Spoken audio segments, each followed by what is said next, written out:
I don't think he had any idea he was going to make more movies about these people. I don't know. Not until this thing got released and it hit Sundance. It serves the story more than like universe building. It just later on, But of course, if he had been able to shoot the scene that happens at the funeral home, the deleted cartoon sequence, you would have actually seen Joey Lauren Adams before he even met her and had the money to hire anybody like that. But you're right. You're right about all that. Welcome to Season 3 of Talking Pondo. Talking Pondo is a podcast where Cliff and Marty give each other a film to watch and talk about them in detail. Some episodes will include a special guest.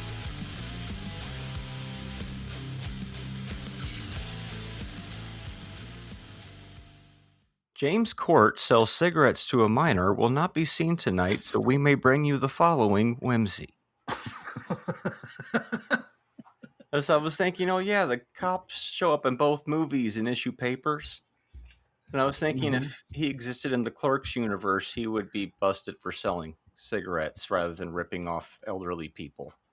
Well, and I like how you folded in whimsy, which is in the Clerks movie, but it also has something to do with our guest today. Yes, isn't that? So that's pretty slick. That's well done. We're not usually that well. Yeah, we don't usually think that far ahead. So we're back once again. It's Talking Pondo. I'm Marty. Right. I'm Cliff. Bringing a couple movies. Yeah, a couple more movies this week. Movies that go hand in hand this week, but are also polar opposites. That's in many ways, as I'll get into. We have Say Anything from 1989. Is that right? 89. Yep. Mm-hmm. And then we have Clerks from 1994. Two movies firmly from that alternative film scene of the late 80s, early 90s. And one of them's about a guy that knows how to handle relationships, kind of. And there's the other one's about a guy who really doesn't know much about anything. Absolutely clueless. So it's kind of funny, the dichotomy between these two. We have a special guest today. Yes, we do. We like to bring guests on. You know that. We got Ben from Chasing the Whimsy today. Hello. Yeah, hello. Well, welcome, Ben. Welcome. Yeah, we met Ben over at Tucson. I don't know how I'm supposed to say it. It's the Tucson Science Fiction Fantasy Author Horror Convention, something like that, right? But we go to it every year here in Tucson, and we paneled together on one panel this last year, and it was like, well, shit, he's got to come on the show. And what better movie that Ben brought to us than Clerks, because not only have Cliff and I been called the Kevin Smith of the Southwest, which I think is pretty hilarious if somebody would call us that. So we've written movies about people that work in retail environments that are comedies. Yes, we have on Tubi right now. And then, of course, Ben has been a massive View Askewniverse fan, from what I've been able to gather from listening to a bunch of his podcasts over the last few months, where you've gone to Chronicon in Chicago both times so far, and pretty awesome. We went to Chronicon 2 years in a row, the last year and this year, or 24 and 25. And yes, I do love the View Askewniverse. If we go back, we got episodes 37, Ming Chen, Brian Johnson, and then we had Walt Flanagan, who we will talk about a little bit in the Clerks review. But I definitely enjoy the View Askew stuff, man. That's amazing. I can't believe you had all three of them on your podcast. That's absolutely, I'm jealous, envious, and that's awesome, and astounded all at the same time. That's fantastic. Yeah, they were good guys. A lot of fun. Ming Chen he's been on a couple of times. But the View Askew audience, the listeners and the fandom that follows Kevin Smith and the View Askew are amazing people. The vibes that you kind of get from Tucson, a little bit the same when we go to Chronicon, but a little bit more like high energy, and a bunch of everybody quoting movies and just playing cosplay with Kevin Smith stuff. So, good times. Yeah, I listened to Tell 'em Steve, Dave, every week. I think Cliff is like maybe a once in a while, but I'm there pretty much every week. So when I was going back over some of the Whimsy episodes, and I heard you tell the story about how you were talking to Brian Johnson when you got their phone number, I remember hearing that episode, and now I know the guy who was the person who ended up calling over there and said, That's "They're like, awesome. how did you get this phone number?" And That's that was pretty good. cool. Yeah. Small it was totally world. An accident, but yeah, it was when we heard that episode, I freaked out, and I called my son, and I was like, "You have to listen to this." And then I played him the clip of it real quick, and I'm like, "That's definitely us." I'm a big Smith fan. I think anybody who's seen Marty and I's movies would know that we're both big fans. I lived in New Jersey, went to school there, so I've been to the Stash, the original Stash, the new Stash. I've met. I have a Walt Flanagan story where I bought while I was in the Stash. They were selling the weed dealer, the union cards that he so like you can buy a pack for like $5, right? And so I bought a couple, and he just threw like 20 in a pack, and he was just like, "Here, take them." And I was buying I think the Widening Geyer series, and Kev had them on. He had just released them. They had them on the wall, and he'd signed them. So I grabbed all 6 of the series, and they're drawn by Walt, and Walt's checking me out, and I'm like, I look down at the books, go, "Walt, did you draw these?" And he goes, "Yeah." And I went, "Well, can you sign them? What the fuck, man?" And he goes, "Oh yeah, I guess I should." And he starts popping them all out, and he signs them and pops them back. "Thanks, man. I really appreciate it." So, my those book sets are signed by Walt and Kev, which are really, really precious to me. I've been to RST Video and the Quick Stop. I've been in there to grab soda. I've done the pilgrimage there. I've seen. I saw Clerks 3 when Kev did the tour. I've seen him live a bunch of times. Marty and I've seen him live a couple times. Yeah, the Get Old in Phoenix about 10 years ago. Mm-hmm. Yeah. But I just saw him recently on his own tour. I think it's the Oral Sex tour. And Jay was supposed to be there, but he missed the fucking flight. And so Kev did a whole 25 minutes talking trash on Jason Mewes for missing the flight, which was fucking awesome. But yeah, huge fan of Kev's work. I think he's really influenced Marty and I, and kind of as like, I think for a lot of filmmakers, he's kind of shown like, look, if you want to really do it, here's a way to do it. Right. Absolutely. And get it done and independently. You don't have to wait for somebody to give you a shitload of money. Here's how you can do it. Mm-hmm. Here's a way you can tell a story, right? 2 guys in a store, bam, done. He didn't give you a lot of he gave you a few extra locations, but it's mainly 85% one location, one thing that you can do. Anyway, I could go on. He was also real big on like his whole second act of podcasting. Yeah. He took that same indie vibe of movies and built the podcast network, Smodcast, where he had his show.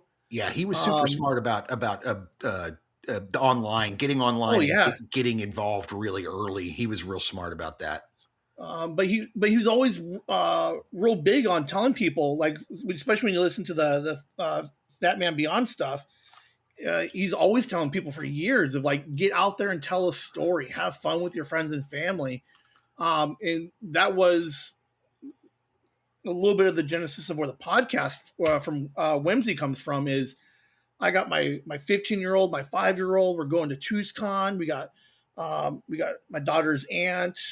My mom hasn't been on yet, but like we have all this friends and family come in, and we're just having this great time, just doing it together, and really following those indie vibes. Like I don't have the best camera or microphone, but we make it work. Right. Same. And that's the best thing. Yeah. Yeah. You do what you can. You make it work. I can't think of another indie black and white that's like that one. Like there are a lot of black and white films and some indie black and whites out there, but that Clerks in particular tends to just stand out as this one type of film. I don't know how else to say it. And I don't think honestly it would work as much in color. We should probably get into those at some point, Marty. Right. Well, I guess we can What about start with Clerks. Yeah. Slacker Yeah. with Richard Linklater? Yeah, you're going right Yeah. off of my notes. Yeah, Yeah. exactly. You know, I was thinking I was thinking maybe Dead Man Jim Jarmusch or something like that. Oh, Let me read the intro to Clerks here real quick, and we'll jump into it. Clerks, 1994, rated R, hour and 32 minutes long. A day in the lives of two convenience clerks named Dante and Randall as they annoy customers, discuss movies, and play hockey on the roof store. That's your logline. Storyline is Dante Hicks is not having a good day. He clerks in a small convenience store and is told to come to work on his day off. Dante thinks life is a series of down endings, and this day proves to be no difference. He reads in the newspaper that his ex-girlfriend Caitlin is getting married. His present girlfriend reveals to have somewhat more experience with sex than he thought. His principal concerns are the hockey game he has that afternoon and the wake for a friend who died. His buddy Randall Graves works as a clerk in the video store next door, and he hates his job as much as Dante hates his. What's a newspaper?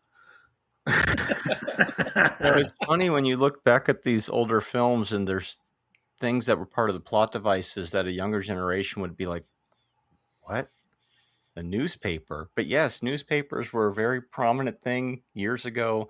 It's how we got our information. I delivered newspapers for many, many, many years. Mm-hmm. And so when I first saw this movie on home video when I was 19, I had a major issue with it. Major issue, sir.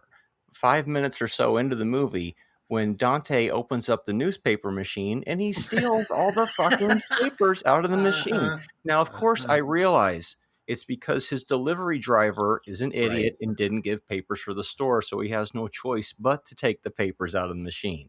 But as someone back in the day who was, delivering papers for a living, and when people steal the papers out of the machine, the paper plant doesn't pay for the papers. The delivery driver pays for the papers. So I'm like, well, fuck this guy. He's telling people it's okay to steal newspapers, which is funny because now it doesn't make any sense. There's a few paper machines here and there, but it's like, that's so long gone. But it immediately put a bad taste in my mouth when I was watching the movie. And it was like, well, what the hell? So, spoiler alert, the ending of part 3 doesn't bother me as much because I'm like, yeah, fuck that guy. He was stealing newspapers.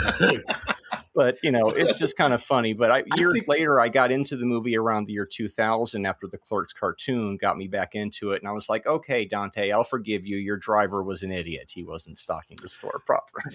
I think it's important to point out that to anybody listening, if you don't know what he's talking about, so a paper machine is this box that used to sit outside of, different stores, and you stick a quarter in it, and then you'd pull a handle and the door would open, right? Then and there was just a stack of papers in there, and there was nothing to keep you from taking 2 papers if you wanted 2 papers other than your own personal sense of honor. Even people would steal newspapers. Right? It seems like an absurd notion. I know. So in Clerks, Dante goes and he sticks a quarter in the machine because, of course, the store doesn't have any papers, and the last thing he wants to do is listen to people because he already gets. What do you mean I have to drink this? There's no ice. I have to drink this coffee hot, shit like that. So the last thing he's going to do is to listen to somebody bitch about papers. And as somebody who helped my friend Marty deliver in papers, the people who have papers, and I also in my 30s did a little nighttime delivery as an extra job for a while. And people who fucking get papers are obsessive about getting the newspaper. It's a big deal to them, and they want to have certain sections that they read obsessively, and it's very important. So Dante's not going to listen to that shit. He's going to go out to the machine and steal every paper in that machine just so he has no choice to save himself. Yeah, it's the same person delivering to the machine anyway, more than likely. So. And nobody thinks about this stuff when they watch this movie. No, I love the idea that as a social norm, that people would just take one. Like you have the option. That's what I mean. That's crazy, isn't it? People think they're being watched, right? It's like the honor system. Or the idea of like, why do I need 7 of these things if I'm going to work? That's true. But at the same time, it'd be a weird like social experiment to see like what would happen today if you were if you put something out there and how many people would take them all. But yeah, it's the idea that Clerks is this moment in time in which like society was like, there was a certain level of trust that everybody knew. Yep. And it was just assumed. Like you just put a quarter in, pulled the door and got one paper. Right. That's it.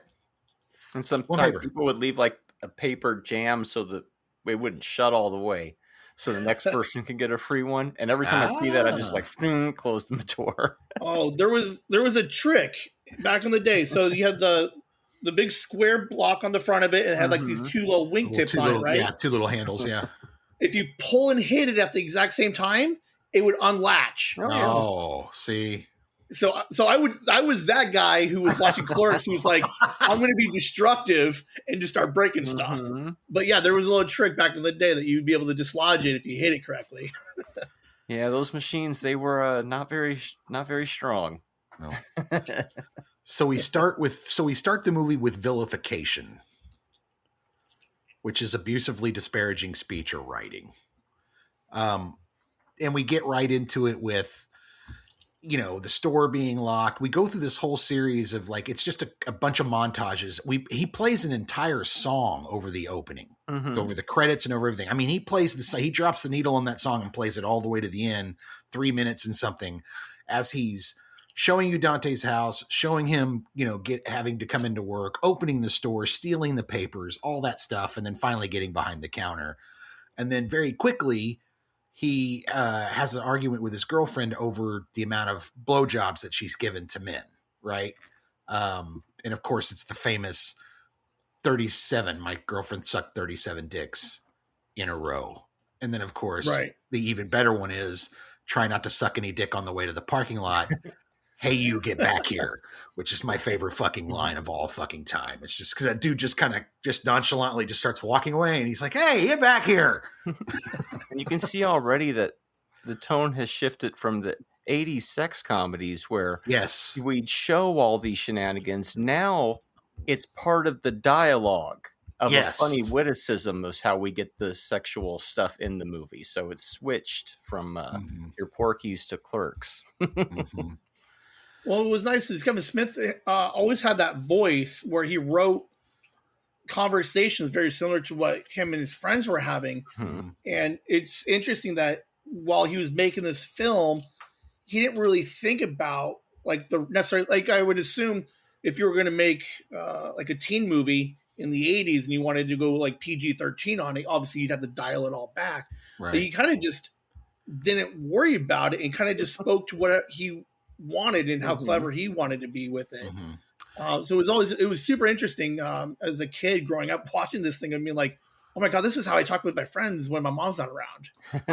He's the smartest vulgarian I've ever heard. Like it's his characters are a mixture of like really intelligent people with decent vocabularies who are discussing, the philosophies of life and things of, the things that are affecting them, but also if, why and how they're affecting them. It's not just, I want to play hockey on the roof, but all these things are keeping me from playing hockey on the roof. And the fact that I won't close the store says something about me that I won't go play hockey on the roof. And they're having that discussion, right? While at the same time talking about 37 blowjobs and taking shits and, all this other crazy stuff that they fucking, and Jay and Silent Bob out front, go down like a circus seal. There's all this vulgarity in the film, but there's also all this kind of, I don't know, I wouldn't say highbrow humor, but there's some decently intelligent conversations going on at certain points in the film, right? Where it's surprising. And that, I'll say this, a lot of it feels very true. Like you said, like, and I don't think it's not like we talked exactly like that, but we have those same conversations with our friends, right? Like the scene where he's talking to her and, how many girls have you had sex with? And he's like 12 and she gets mad at him. And then he just asks her a simple question and she lets slip that she gave some dude a blowjob. And he goes, well, how many blowjobs have you given? And now suddenly the tables are turned on her. Right. And that happens in relationships constantly. That's, if you've been in a relationship that you've had that argument and had suddenly turn on you like that, that's so perfectly natural and normal. And I think that's what makes the film feel so real, gritty and lifelike. He explores that more in Chasing Amy with the dwelling on people's sexual past. And it's funny because Alyssa Jones is mentioned in this movie. So that's he's true. Already, strangely enough, building his View Askewniverse, tying the seeds into his universe, even though I don't think he had any idea he was going to make more movies about No. these people. I don't know. Not until It this just thing serves got as kind of released like and a little, hit it serves the Sundance. story more than like universe building. It just later on, But of course, if he had been able to shoot the scene that happens at the funeral home, the deleted cartoon sequence, you would have actually seen Joey Lauren Adams before he even met her and had the money to hire anybody like that. But you're right. You're right about all that. This is the only pure movie that Kevin Smith made, I feel, because he went right to Mallrats after this. So it's like, okay, here's the budgets. And even by the time you're doing Chasing Amy, you now have your actor friends who, I mean, when you look at Clerks, it's like you're shooting this in the middle of the night. You barely knew what you were doing. It's so handmade. Like you were saying, he was just putting it all out there, not worrying about it. Chasing Amy has that one feel. shots. It has the feel, but it's got Ben Affleck in it at that point. Yeah, it doesn't have a bunch of unknowns, and it feels like it came out of nowhere, Chasing Amy feels like Clerks if Clerks had a bigger budget and a couple of known actors, is what I'm trying to say. Yeah. But this one's got but that, the rest of them, when he gets into Mallrats and Dogma and Jay and Silent Bob Strike Back, I know exactly what you're saying. Well, the beauty of Chasing Amy was they wanted to originally budget it for like $10 million, and the studio bookmarked who was it? David Schwimmer, David Drew Schwimmer, Barrymore, and who was it, Ben Stiller or somebody? Can't fucking imagine that cast for that movie. I can't not imagine that. No, but I love the idea that he was so passionate about his work, and even though Ben Affleck was in it, I don't know how big he was at that point because this is still before. That's true. He wasn't super big. No, he wasn't. This is before Goodwill and all that stuff, right? Yeah, just before. But the idea that he resonated with these people in his sophomore film, Mallrats, he was like, there's something about these characters with Joey and Ben and even Brody, Jason Lee, where he was just like, I like what these guys did with Mallrats. So let's do it again. And the budget got trimmed down to like less than 500,000. So what was supposed to be 10 or 5 got all the way down. So he still worked a nice budget film with Chasing Amy. Yeah.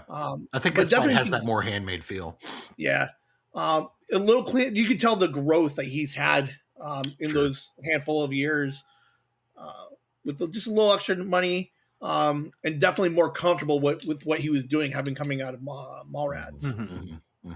I think it's what sets him apart from a lot of the 90s directors, because a lot of them, they made kind of a semi-mainstream movie right from the get-go that was popular. Like you look at Reservoir Dogs, he's hiring name actors and stuff.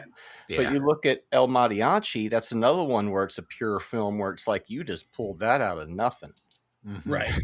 And so it's just that scrapping. I know Quentin made a movie before Reservoir Dogs, but nobody talks about that one apparently. I've never seen it. Have you seen that one, Cliff? The one that he saved up money at the video store to make? So he does have his own. The only thing I've seen is he did a project piece for the Sundance workshop where he shot some of the scenes of Reservoir Dogs, but he used, I think one of the actors was still one of the actors that I think Keitel or somebody was in it, but he changed all the other actors. He didn't have those originals. So, but yeah, it reminds me of like why I like some of those indie horror guys from the 70s and 80s, because a lot of their first entries like Evil Dead and stuff, it's just, oh, you made that out of nothing. You had no studio backing. You barely knew what you were doing out of college. And it has that unique feel that when they start getting money, their movies are still awesome, but there's nothing quite like that first didn't know what you're doing stab in the dark. Which leads us back to Slacker, which is the movie that apparently inspired Smith to make Clerks. And I remember going to see like a Spike and Mike's Twisted Animation Festival or something and seeing the trailer for Slacker for the first time and getting that feeling of this is different. What is this? You know, and now of course we've seen what Linklater's gone on to do. And then Smith is using actors from Dazed and Confused, Linklater movie, in Chasing Amy and so on. So it just starts to get all mixed together in there. I get you. I know exactly what you mean. And I had that feeling with Sex, Lies, and Videotape. When I saw that, I was, something's completely different about this. Is not, it doesn't resolve itself. It's this weird sort of strange slice of life kind of, I don't know. I really thought it was something different and interesting. But you know what sets this one apart the most? Who starts with the comedy? And in black and white? Most people would start with like a horror movie or something, to try to get your way in. And it's amazing that this even got pulled off. There's a lot of secret sauce in this that made it work. Obviously, it's the Smith and Mosier connection. But this time through, I realized no David Klein, no movie. Because he had a DP that kind of knew what he was doing. And so if you had a DP that didn't know how to make the movie look even as good as it does, is the movie as successful? We see Klein goes on to work on freaking Mandalorian and shit. So, probably a bigger career than Smith had. It's pretty crazy. But I was like, people, they sleep on Klein. But he's a very important part of the mixture too, Absolutely. I believe he was the one that suggested putting it in black and white. Was like, we can't, as your DP, he's like, I can't. He's like, we got to do it at, like, if we shoot it at night when it's closed, you don't have to worry about lighting. And the whole idea of like, we can save a bunch of money if we do this thing in black and white.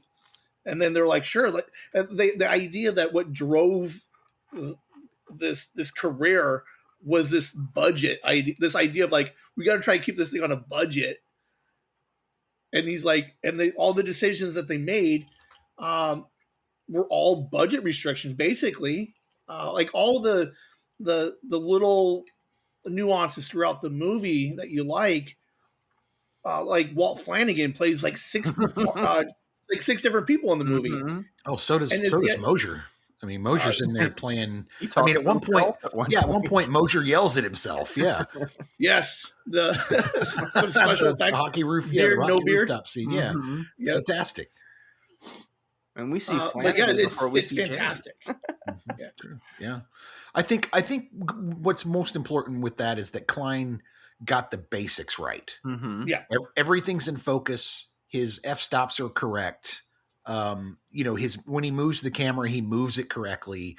He doesn't move the camera a lot because they just didn't have the money for it, right? But when he does move the camera, he moves it correctly and he places it correctly. Yeah. A lot of one-ers, a lot of good one-ers, good camera choices, good shot choices. I remember when I watched this movie in 95 being very confused about the layout of the convenience store. Mm-hmm. Like I did not realize until I walked into the motherfucker that when you open the door to walk in, the counter's on your left and it's facing, like, Dante's back is towards the shutters in that store. Right. So when you walk in, he's facing away from the shutters behind the counter. And that store, by the way, that store stunk. Whew. It smelled like spoiled milk. It was not a good smell. The milkman. Maybe they'd had an accident or something during my visit. They always pay what they break. Yeah. What else is interesting is behind the scenes stuff is if you go deep into the Kevin Smith's this lore of who he is and where he came from, Vinny Pereira, the guy who used to work RST, they would hang out all the time, and Vinny kind of gave him a little crash course in film before you left the film school. And I bet he had a bunch of influence on of how to shoot this thing and just some general knowledge of film. So as they're kind of brainstorming and trying to work out these different shots and then the idea of black and white, I bet he had I don't want to say significant, but I bet he had some good feedback with regards to how that movie came out too. Mm-hmm. Sure. Real quick, small anecdote. I did a Q&A. No, I was doing some trivia at Chronicon. I was live streaming it and I was doing some questions. Guy comes up and like just destroys all of my questions, and I realized like 20 minutes into it that it was Vincent Pereira. Yeah, is that really fair to have the View Askew historian answering all the questions? I was there when I the looked Deep at him, I'm Magic like, was written. No shit. That's funny.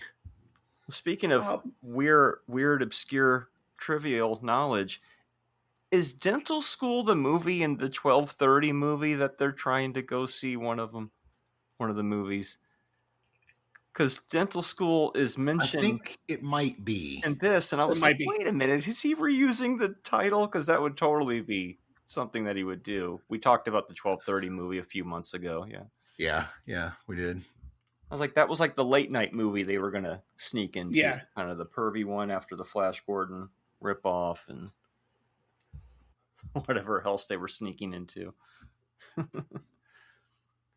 It's crazy the soundtrack that this one has, because originally it did not have all this music in it, but once Miramax snatched it up, they decided you're getting all the new hit music in it, like Got Me Wrongs in this. Jesus Christ, man. Chain song, which I always forget about. I'm like, what?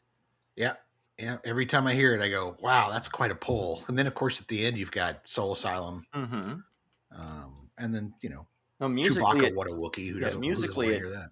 It ties into Say Anything a bit, as I'll get into when we get into that. And then they shot this movie in April of 93. And April of 93 is a significant month for me, because that's the month where Cliff and another friend of mine, Paul, were both living in my one bedroom house at that point, because we were all couch surfing. And I think back and I'm like, we were doing that and they were shooting Clerks simultaneously. And I do feel like this movie somehow captured the spirit of that exact moment in time. That if they had shot it in any different time, it just doesn't come out the same way. And you could say that about anything, but this one just seems to have been right place, right time. Right.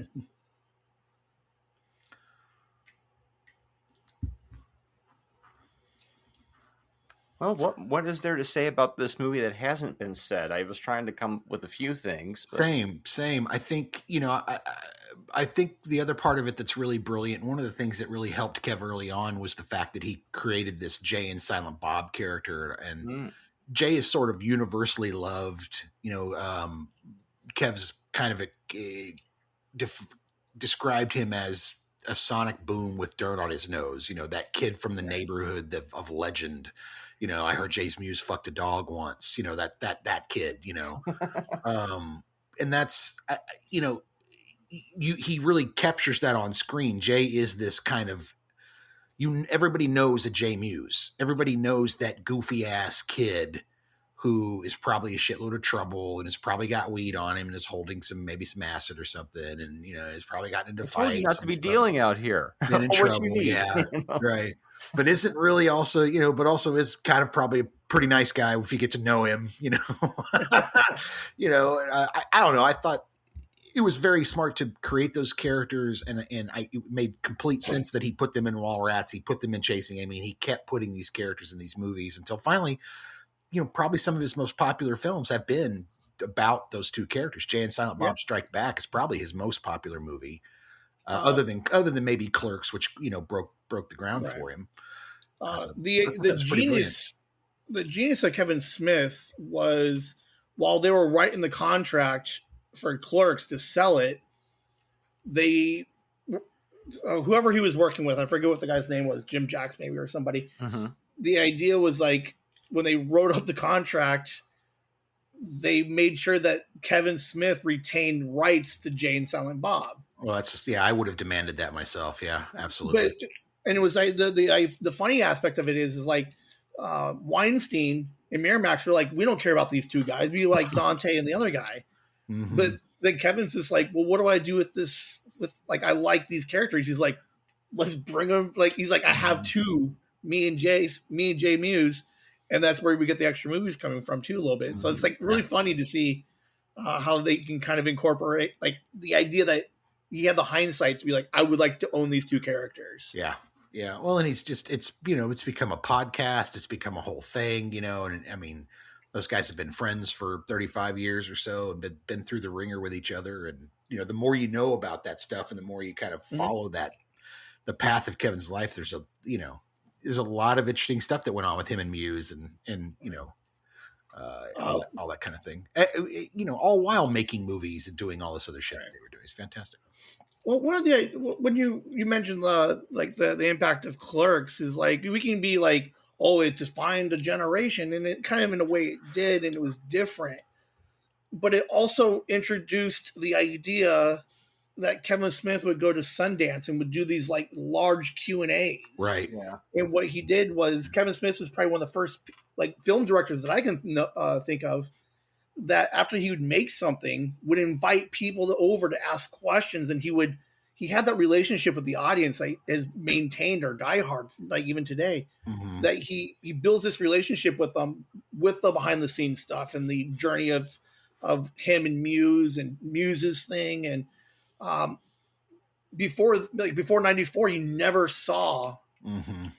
directors or actors going out doing these large Mhm. Q&As Mm-hmm. to this extent, where he does evening whists. Yeah, his evening whists are some of his best stuff. And, you know, turning into that kind of, for a while, he turned into that sort of Hollywood tattletale, you know, where he Yeah. would tell on some, you know, the Bruce Willis stories. The Prince Yep. story is just legendary. Like a you know. stand-up love it. almost. Yeah, almost like a stand-up. But it all, you know, circling back, it all spawns from this $33,000 black and white fucking hour and 32-minute movie that Yeah. he made. You know, that he had the audacity to make and put in a little festival, and some guy on the last day of the festival caught it and recommended it, and suddenly he's off to Sundance, and then, you know, they make him change the ending because of course you can't fucking shoot Dante in the face at the end of this fucking Right. thing, dude. Like, come on.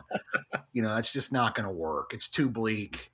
But it also gives him the chance to make 2 other movies before he kills Dante. He's writing a 4th one right now. Yeah. And I'm looking forward to it, honestly. I think it's going to, I mean, I'm very interested to see. I've Dante looked at wakes those up in the characters for, shower like Dallas, you know, it was all Yeah. great. oh, that'd be great. I would love it. I've looked at those characters for so long. I'd love to see anything else, any other ideas he's got about them, you know? It's if like Clerks 3, like I always liked Brian O'Halloran, but the performance that he gave in Clerks 3, fantastic. Well, was yeah, you good. can't deny that. No, And the fact that he gave all these people this opportunity to do this weird movie in the middle of the night over the course of like 3 weeks, that people are still talking about it, and appreciating the work that they did with it. Like Brian O'Halloran still talks about it for days. He leans into it now. But yeah, the idea that he took a chance on himself and others is fantastic. 2 is it's great. It was like I've watched them all 3 in a row, and it's really great because here comes 1, which is this gritty sort of like kind of like a thumb in the eye. You know, it's really kind of funny, and it's poking fun at everything, and it's sharp, and it's just really refreshing. And then Clerks 2 is this polished, funny, vulgar piece about these 2 friends who are working at a shitty ass fucking, you know, fast food restaurant, and they're miserable.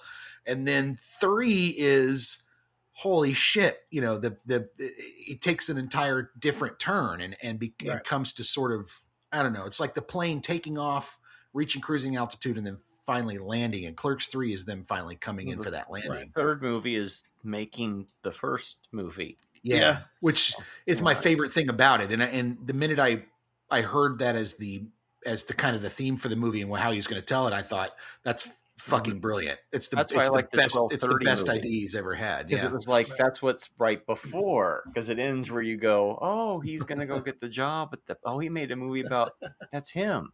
So it's like a split earlier universe. Yeah, pretty crazy. Like and subscribe. Both of these movies are grunge, because this movie has Alice in Chains music in it, and then Jane Silent Bob Reboot has Pearl Jam in it, and Clerks 3 has Pearl Jam in it, but Say Anything has Mother Love Bone in it and 2 Soundgarden songs. Wow, it's weird, but it's all part of that same time period, so of course it would have all that alternative music in it, but it's just strange Kevin Bacon degree of grunge there. What do you give this one, guys, on a scale of 1 to 5? I have to give it I always give it a 5. I think it's a 5. It's from where 5. I'm It's from perfect. where I'm at in my my movie taste and humor, and just the understanding of what he did to make it. Yeah. I think it's an important piece of, and Mhm. I think people still talk about it in film school. I think there's a Oh, whole subjects of indie film, and you cannot deny Kevin Smith's place in indie film in the '90s. If you've ever worked that retail job, if you've ever jockeyed a fucking cash register, if you've ever had to do work with these type of people, and you have a best friend, if you've ever worked with your best friend at a place like that, then you have had these experiences. You know exactly. You know a Dante, you know a Randall, you know a Jay, you know a Silent Bob. Not only that, it kind of perfectly captures 94. It's like it encapsulates perfectly that 93 to 94, early 90s, right? Like just as the 90s were starting to break out and become 94, 95, 96, which is a whole different thing than 91, 92, 93. That's, it's a whole different thing in my opinion. But anyway, yeah, 5 stars. I mean, it's in the National Film Archive, for fuck's sake, for a reason, Yeah, he shot it in one world and released it into another, because 93, 94 are definitely different years. I completely the movie's agree. not perfect, but in a way it is. No. So 5 as well. Exactly. Yeah. Its imperfections only lend to its perfection, in my opinion. Right. Like you said, the audacity that it exists. Black and white comedy. Yeah. Crude humor. Yeah. This shouldn't have any marketability, but yet none. It did, because his writing was strong enough. Yep. To nobody had ever seen anything like it. Yep. Mm-hmm. And the scenes are funny. I mean, he's 20 minutes in before you really look up from the 37 dicks jokes to realize that you're almost, Oh yeah, he's hammering you with cigarettes right away. So Yep. You're 30 minutes in before you really start to look around and kind of try to figure out what the movie's about. And you realize the movie's not really about anything. It's brilliantly done that way. It makes you forget its limitations really early very on. Quickly. I don't give a shit it's in black and white at all. You've already forgotten the black and white and the cheapness. It's like going to see Crouching Tiger and realizing you're going to do a lot of reading. You're like, you're in the theater for Crouching Tiger, Hidden Dragon. You're like, fuck, I'm going to be doing a lot of reading. Don't care. And the lack of coverage fucking shot, care. You forget. It holds on the same shot for 3 or 4 minutes, but you don't mind because you're in the minute. Right. The moment that one with him, with Randall and her behind the counter where he's doing her nails. I mean, shit, that's 3 or 4 minutes easily.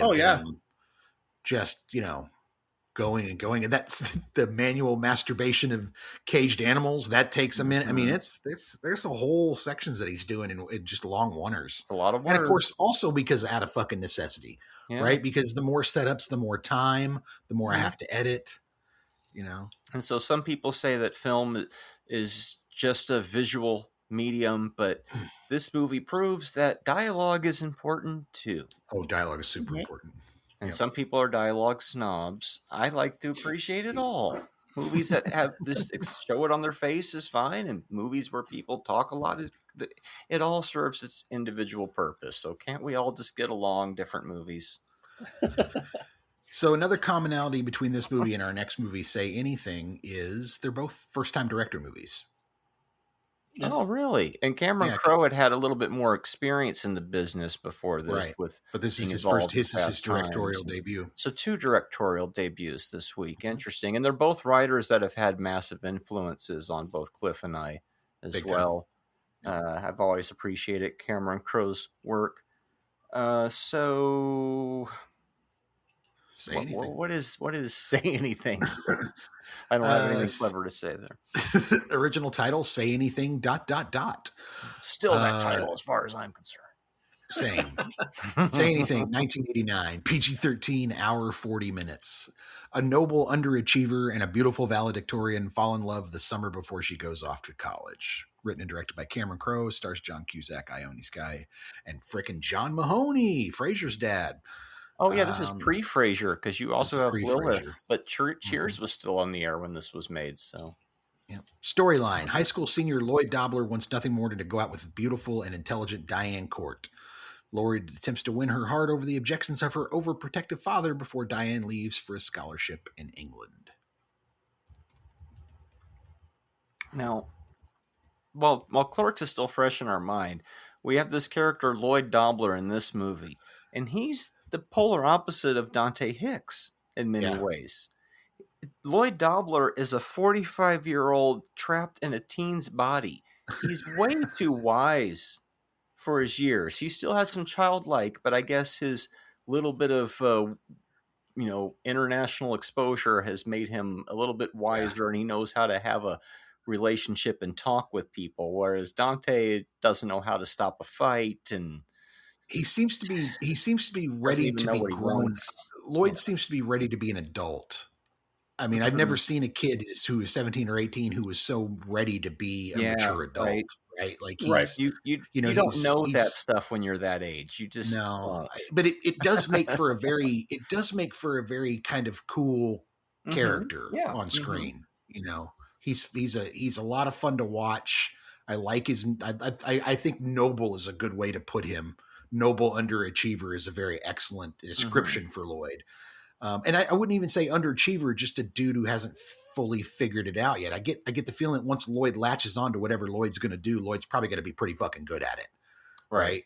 But Lloyd just hasn't, it's like he says in the movie, I don't want to buy anything sold or bought. I don't want to sell anything bought or manufactured. I don't want to manufacture anything bought or so. I don't know. I can't figure it out. I'm just going to hang with your daughter, which is one of the great lines of any movie of all fucking time. So you talk about. Go ahead. No, go ahead, Ben. I just love how he was so excited. He's so excited the entire movie of just experiencing life, and like you were saying at the dinner table, he's just like, I don't know what. All I know is like right now, the most important thing is hanging out with your daughter, because he understood like the like it was she was leaving, and he was like, I'm going to hang out with you every day I can until you leave. And like that was the most important thing to him, and like I love that he grabbed onto that, and like passionately too. Yeah, he makes sense. Go ahead. No, please. He does things that only an older, wiser person would do. Like she's like, I can't have a social life. I can't see you. I don't have any time. Well, maybe we can just do this, or that's cool. And so while it's like Dante would start fighting, or the more younger, impetuous, but he's just like, no, I like you so much that I'm not going to fight with you. Or that's not you can tell he's just trying to find a chink in the armor that he can widen too, right? Like he's like, all right, if I can get in here, I'll keep worming my way in there. He's not overly emotional about it like a young guy most likely would be. True. Yeah. No, you're absolutely right about that. But she does that to him. So yeah, I love the scene where she's giving the graduation speech, and the kid before she comes up is singing "The Greatest Love of All," and everybody's cheering him on, and fucking clapping. And that sort of irony is prevalent everywhere now. Like that sort of but Cameron really nails it early, and it's one of the very early kind of examples of it that I can find, because it feels very like American Pie, National Lampoon College. That moment does, like you'll see that over and over again in future movies, future comedies, especially this ironic, like, oh, look, he's being a dumbass, but everybody's clapping and thinks he's cool. You know what I mean? Right. And this is an early example of what they would come to call mumblecore, right, Cliff? Where like it's the sharp, witty dialogue, not going on long, but these. Like we already have a joke pre-planned and we're in on the joke and we can snappily talk to each other, and you go, nobody really talks like that, but it does make for fun dialogue, right? And it feels like it leads more into the 90s longer Kevin Smith, Kevin Williamson type.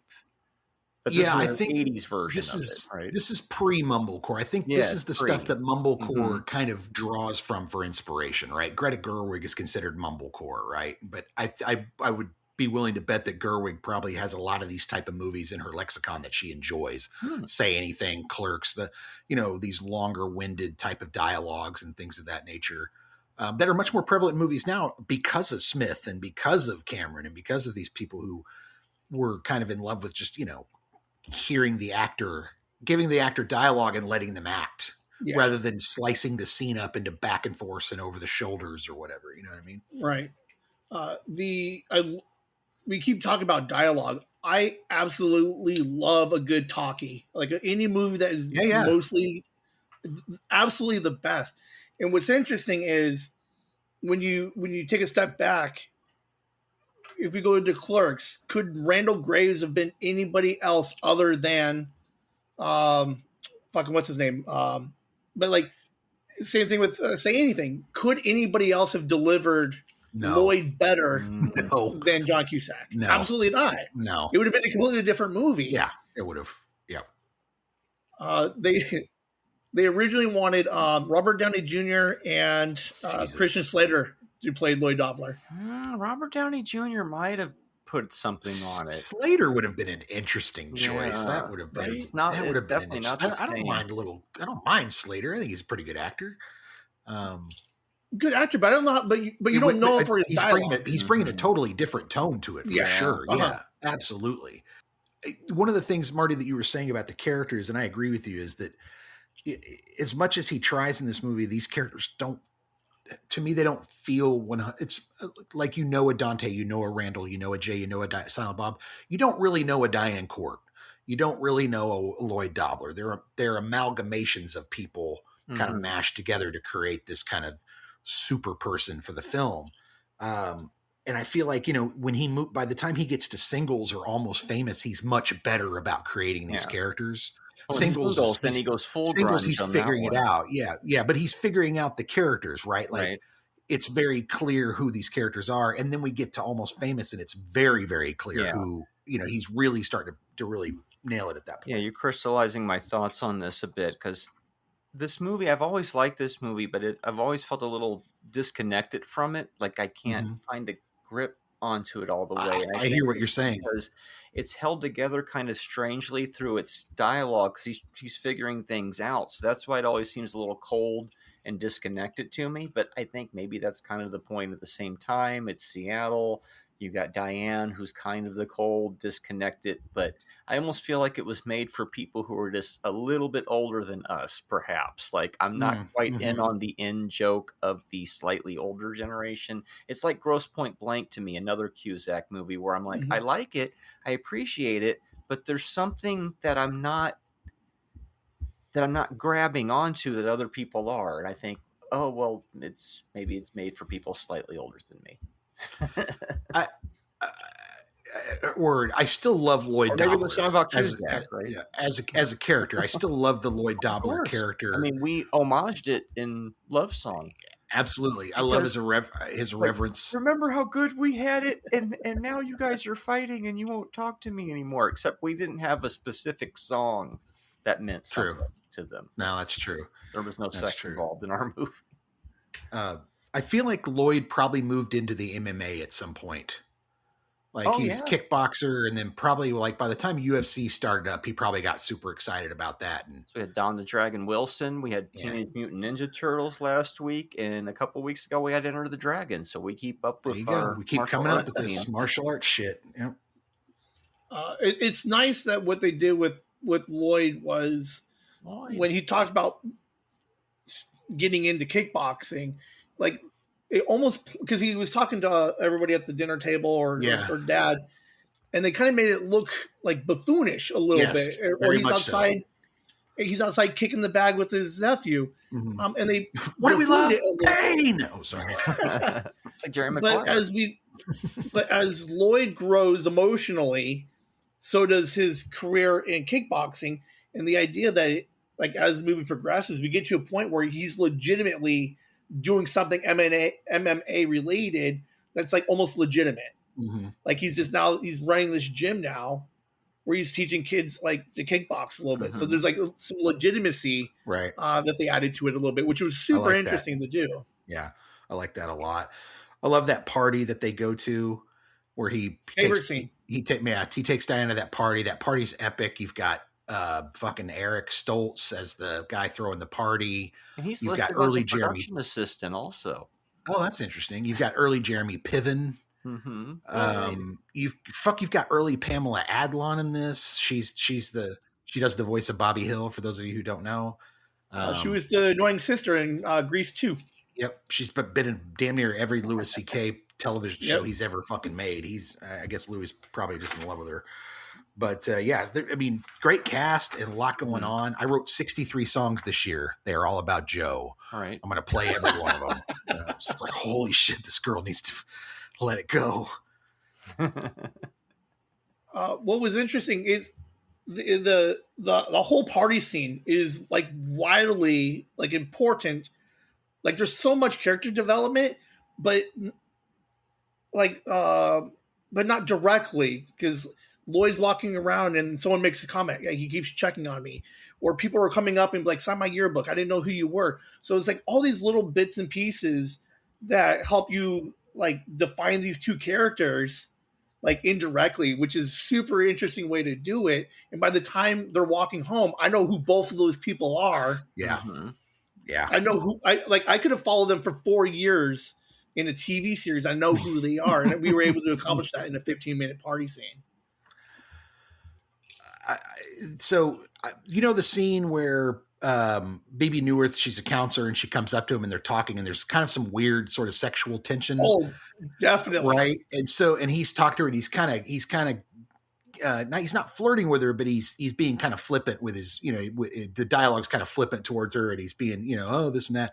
I really feel like whoever wrote Gross Point Blank was watching this movie, and that was the moment genesis that they had for that film was, I'll just take Cusack. And what happened was he went on to be work for the CIA, and he just left this party and left Diane Court at the party, went on and joined the fucking CIA and became a contract killer. I don't know. So it's a trilogy, and the third one was a grand piano where he's the hitman who has to shoot. Yes. Freaking all this guy messes up. Yeah. That's right. I forgot about that. That's hilarious.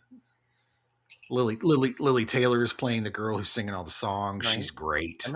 See, I keep bringing up the grunge because she has the exact Lily Taylor. February 20th, 1967 is her birthday. She's born the exact same day as Kurt Cobain. Wow. Oh, wow. And here she is talking about how she almost killed herself, the character. So coincidences.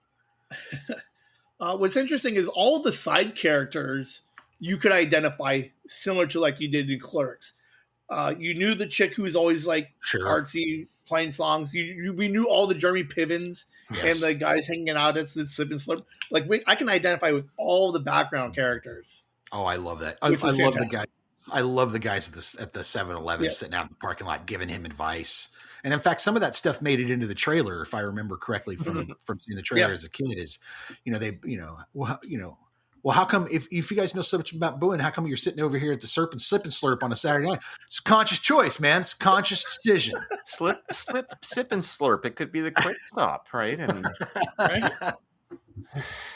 I just love that Jeremy Piven still looks like he's like 40 years old in this movie. Right. He looks older in this than he does in like Judgment Night and some other things. Yeah. I love Jeremy Piven. We did I've been recording a movie series, movies that made us. And I did PCU. Oh, nice. Oh, yeah. I'm like, this guy's supposed to be 22, but he looks like he's 48. Yeah. Jeremy Piven has always looked like he's almost 40. His entire fucking career. His entire career. Marty, there's somebody passed out in the bathroom in this movie. Oh, yeah, that's right. Well, that's another thing we a little commonality there. There's a line where someone says, where I think somebody says, someone as basic as you. And I was like, damn, the use of the word basic as a diss. Early use of that's basic. 1989, guys. Holy crap. Very early use of that. Well, Heathers, you're talking about Christian Slater, and there's one of the Heathers was in this movie in the party scene. That's right. I don't know. Do they say basic in Heathers? I almost feel like they do. I'm not sure if they do or not. Watch that again. I love that most of Lloyd's friends are women in the movie. Mm-hmm. Like you don't see him hanging out with like a dude crowd. Yeah. Like he doesn't have he has male friends, but the people that he talks to and confides in and that are close to him are these three girls. And I love how much they're pulling for him. Mm-hmm. Right. Like how really into his relationship and how happy they want him to be. It's funny. And how invested in what's going on with his relationship. I love that. You would think that that's where he gets his wisdom from, to where how he knows how to properly talk to women and stuff. But no, because they don't, like in typical rom-com fashion, they don't have any good advice for him. They don't really know anything either. His sister's it's yelling the at same thing. him. Yeah. And, Yep. you used It's to that be classic. hilarious. It's that classic rom-com trope of the best friend who gives terrible dating Right. advice. Yes. And it's I love that the dad is kind of the daughter dad relationship. To me, I don't really buy. It's the one right? weird Like, device to make it where they split. And they could have written that a little better than the clunky dad's a criminal thing, but it's clunky, and I never feel like Mahoney and Sky are related, or father daughter. They don't feel like they are close. They don't feel like they're very close to each other. It's just it feels like a guardianship relationship more than it does a father daughter. Like, well, I'm contractually obligated to tell you, don't go out past 10 o'clock. But that relationship makes sense of why her senior year she knows nobody, because she has, like, dad has always kind of kept her focused on what the goal is. Yeah. But the dad relationship was a little bit weird. I can kind of get it, where he's like a little overprotective. I want you to go do the best, but the IRS thing was super weird. Like, this idea that he's like stealing money now. Like, I didn't know where any of that came from. Yeah, it's like he's doing the Lori Loughlin thing years before. Yeah. Can we say that? She did her time. She's out now. I'm gonna make sure my kid goes to a good college. He's stealing from the elderly. Yeah. Yeah. He's cashing their checks. Yeah. And then he tries to justify it. Yeah, he tries to justify. I took care of him. I was there when nobody else was. It's like, yeah, but you're still stealing, dude. I love the two lawyers. Like, well, I can live with that. Blah blah. They're just right. Slap on the wrist and $100,000. It's funny how I noticed the scene where he calls her and he's talking on the phone, and he's at his house and he's on a corded phone and she's on a cordless phone. Oh, it really feels like especially at that point, a really great way to show the difference in, like, hey, she's got some money. Her dad and her have obviously got some money, and he's, struggling living with his sister. Yeah. Another example of that is cramming a piece of paper in the tape deck to make the tape work. Oh, I love that. Like so newspaper much. machines, right? It's like, kids, this is how we used to deal with it. Yep. Yeah, I love that so much. And then, of course, you get that probably one of the best teenage romance scenes of all time is that back of the seat Peter Gabriel. Yeah. That's really good. It's really, really good. I mean, they handle that really, really well. I thought, they really make a moment out of it, and it doesn't feel forced or cheesy. It feels right for the film, and really well done. Mm-hmm. And he came across more as the vulnerable one. Very much so. Too. Yeah. Yeah. She seemed much more secure in what she was doing than he did in that scene, which I kind of liked. Yeah. Yeah. And then, of course, we actually get the dad saying the line of the movie. He tells her, "You can say anything to me." It's buried in there, but there it is. Yeah. Laszlo Kovacs, he shot Jersey Girl, correct? He did. So there's the Kevin Smith connection again, and he's shot so many movies. Oh, he's got such a It's like, not only do we have two first time directors, but these two first time directors are backed by cinematographers that have, David Klein going on a great career. Kovacs already had a great career when he shot this, but these guys are definitely no slouches in the in the camera departments. I feel like the film's got some pacing issues. It does tend to it does slow down a bit in getting to the end of the second act, especially when we're, like you said, when we're dealing with the dad stuff and the court stuff. And then, but I also like the way it resolves itself. I like how much of a man Lloyd Dobler is taking his girlfriend to visit her dad, even though she doesn't want to talk to him, going to talk to him instead at the prison and being a man about it, and being a stand-up person. I like Lloyd Dobler a lot, and I get why she likes him and falls in love with him. It makes sense. He's very much an individual outside of an entire crowd of people that he's running with. He stands out as this type of person, which I really like. You know, I like the character Cameron wrote. I just don't believe he's a real person. And he's already been overseas, so he's going to be able to show her around. Yep. The idea of like, let's hang out and I can give you like he's negotiating time of like, she's like, I have to get ready to go to England. He's like, well, then let me teach you some tricks and like tips on like how you can handle yourself over there. Like he does anything he can to find any time to spend with her, which is fantastic. Yeah. One of my favorite lines in the movie is met her in a mall. Should have known our relationship was doomed. That's one of my favorite lines. Graduation when he's like, take a picture of me and he walks by just so he can just get a photo bomb. So good. That's so good. That's his sister, right? Joan Cusack. Cusack, yeah. And we didn't talk about that, but I love her in this film. I love the fact that he works with her again in Grosse Pointe Blank. I love that again. I love the fact that I really feel like there's a moment in this film that inspires Grosse Pointe Blank. There's just that moment with the counselor where, because in Grosse Pointe Blank, he talks about talking to his counselor and having that moment where he decides and suddenly goes to the CIA, right? And I just feel like, oh my God, this is perfect parallel.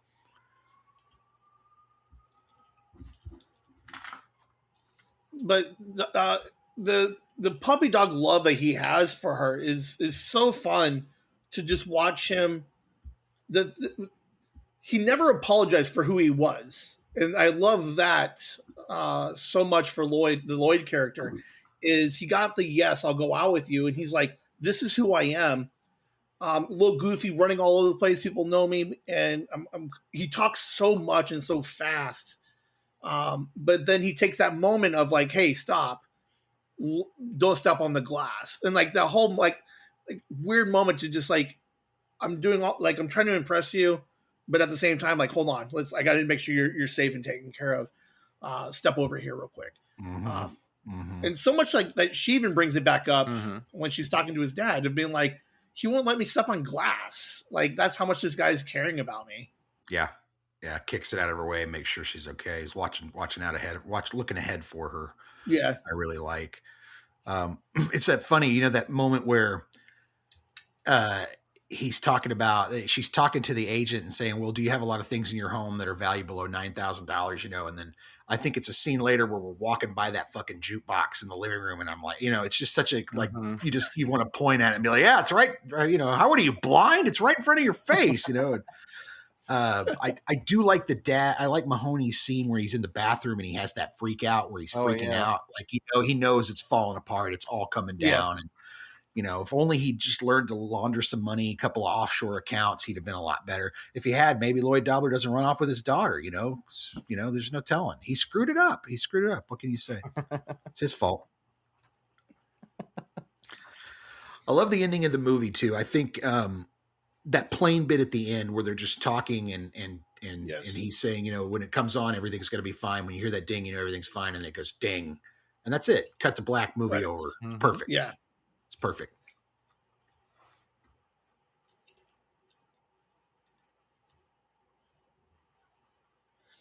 It's also interesting and it's nice that it's not the boy saves girl like storyline. It's this, I like you so much that I'll do anything to be with you type thing. So when he's on the airplane, he's more there as a support role of like, you're going to go on this huge adventure and I'm just here in the back, like I'm here next to you. Right. And like the movie plays really well with that idea of like, she is still the strong, independent female role and he's just there to help as a support. And it's super interesting to kind of see that dynamic in a teen movie in '89. I agree. Yeah, I agree.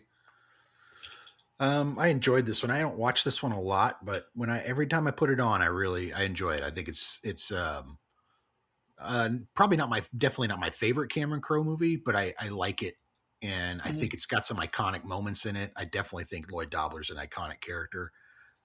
You don't have another lot of Lloyd Dobblers in films. Maybe you can find him in the 40s and 50s. But I think Lloyd Dobler's, like you said, he's an old man, a 40-year-old man in a 20-year-old's body. He's a throwback to an older time in more of a contemporary setting. You know what I mean?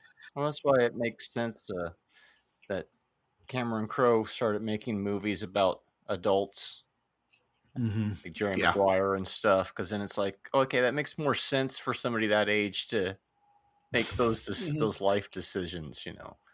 Sure. But then kind of the weird self-indulgences he does in this movie that we're talking about, the things we can't connect to, he tends to dip back into that into his later movies like Elizabethtown and Vanilla Sky and Aloha, where you're like, it's still good, but you've gone back into your own, you're making it for yourself more than an audience type thing. It's still interesting though. So a little self-indulgent. Yeah, a little bit. Yeah. But I think overall, I mean, I would give this I'm probably gonna say 3.5. I think is pretty that's what I said. Yeah, I think 3.5 is pretty spot on the nose for it. Again, it does suffer from a few pacing issues and some other things, but I do think it's iconic 80s, constantly rewatchable type of stuff. What about you, Ben? I absolutely enjoyed it. I'll go a little higher. I give it a 4. I vacillated back and forth between a 4 and a 3.5. Yeah. I think I go 4. I give it that little extra half because of its cultural significance with the boombox. Maybe we never talked about the boombox. Yeah. I mean, you know, I should probably when we do our yearly review, I'll probably bump to a 4 because I mean, my God, we did literally homage that scene for our film. We literally have a guy in a trench coat holding up a speaker. Love song of William H. Shaw now streaming on Tubi. And Fossil. I think it was a perfect movie to end the 80s. Yeah, you nailed that. Yeah. We had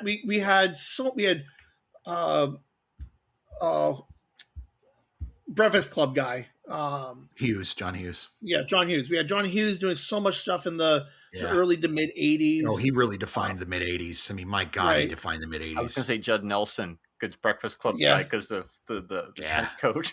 Yeah.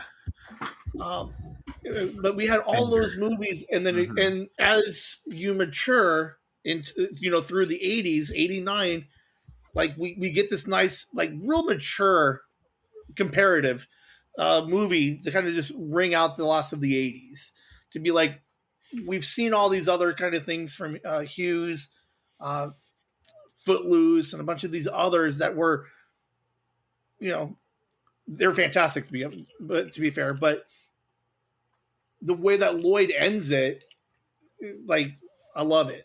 I love Say Anything. I think was really good for 89. Yeah, it's I think they say at the party it's graduating class of 88, so it's going to be 88 in the film, but 89, of course, 89 in release. But it perfectly captures, like, this is the last of it. Like, this is right after this film comes out, it's going to be the last gasp of fucking of hair metal and glam rock with fucking Appetite for Destruction, right? And then a year or so after that, you're going to start to get you're going to start to get Sub Pop releasing shit. You're going to start to hear this grunge coming out. Well, by 91, 92, in this movie. I don't know where the song is either. So. It's taking off, right? So it's there. It's hinting at it. Like, this movie's hinting at grunge and bringing it to you in little sprinkles, but it just slowly starts to come on. Because again, the last gasp of the 80s. Marty and I have this theory that a decade never really ends until like a year or two into the next decade. Yeah. Like, so the 80s don't really end until like 92. Like, right. At least, like Kurt Cobain literally just kills the 80s with Smells Like Teen Spirit. He's like, the 80s are dead. Here come the 90s. Right. And so it's how it always works. Yeah. You have a guy in like his 30s writing these older than their age teenagers and Say Anything. And then you have the relatively young man still in his 20s, right? Writing Clerks. Yeah. Talking about, you're 22 years old and you're pining for a girl in high school. That can only be written by somebody in their 20s, right? Yeah. Yeah. You don't write stuff like that when you get older. So it's just a nice little snapshot. It's the tone of Say Anything fits perfect to the 80s. Because if you start looking into what we get into the 90s, we're getting things like Clueless. She's all that. Like some really definitely a huge tonal shift from Say Anything in the 80s. Mm-hmm. I can't think of too many other movies after Say Anything that really kind of that you could look at and call it an 80s movie. Yeah, and then by 95, I think it's 95 or 96 when Tarantino releases Pulp Fiction and Reservoir Dogs. Now everybody wants to do Tarantino dialogue, and they want to do, Well, Clerks and Pulp Fiction same year, so what a weird change all at once, Boom, here we are. And I think that's part of why Kevin got away with all that long-winded dialogue, because Tarantino was kind of doing the same thing. A lot of talking about a lot of his characters talking about bullshit in the film, but actually the dialogue's kind of peppy and smart and interesting. But it has fuck all to do with the plot or to drive the scene. Jules and Vincent walking around an apartment hallway talking about Tony Rockahorror being fallen through the fucking whatever has nothing to do with the fact that they're about to show up in this apartment building and shoot these motherfuckers and take this suitcase, right? And so it just set a whole different tone, like you were saying, for movies. And like you said, we start getting all this stuff. Clueless is a great example. But yeah, this is the beginning. I think Say Anything's the beginning, and then Clerks is kind of like, oh, here it comes. Here it comes. Here comes all this different stuff for the 90s. It was good to match them up today. Yeah. Yeah, it was a good. This was an easy watch. This is for I mean, sometimes some of these weeks is a tough watch. You get two movies and you're like, fuck. But this was super easy. This, and even last week was, I mean, Wind River was a tough watch. I mean, that's not a fun watch, But Ninja Turtles was always fun. Ninja Turtles was great, but this is a great palate cleanser. So, and you would think we would have done Groundhog Day because it's February 2nd when this episode came out. Nah. So you want to get out of here on a quote? Well, do you got anything you want to plug, Ben? Oh, that's good. Good call, Ben. You got anything you want to plug? Yeah, definitely. Chasing the Whimsy is our flagship podcast. We're up to 156 episodes. Wow, good for you. But check out everything that we have on YouTube. YouTube at chasingthewhimsy.com. I do 2 live streams. I got a Mind Pocket show that I do on Saturdays at 8:00. That is coming up on episode 100. So I'm trying to do something fun with that. But yeah, Chasing the Whimsy, all the platforms, all the socials. We got there's so much content out here right now. So I got something hopefully everybody like. We got Whimsy with the Z, which is my teenager podcast. I hang out with 5 teenagers throughout the month and just talk to them and find out what it's like to be a teenager today. Interesting. Okay. So folks, get out there and listen to that stuff. Thank you. Yeah, absolutely. Ben, appreciate you coming on the podcast. I hope you had a good time. We appreciate you coming on. This was a lot of fun. I absolutely enjoy talking film, movies. Same. And I think these 2 picks were just fantastic for me to get my intro in. I'll come back. I'll do some more hardcore stuff, man. We'll get into some crazy. Yeah, let's do it. Well, let's get out of here on a quote. Right. Marty, what do you got? Oh, it's so hard to decide. I could easily say you got a one-track mind, but I'm gonna say, you mean I gotta drink this coffee hot? I gotta give it out to O'Halloran. I'm not supposed to be here today. Happy Scrappy Hero Pup. Was that what that was called? She loves it. Obviously. All right, y'all. Later.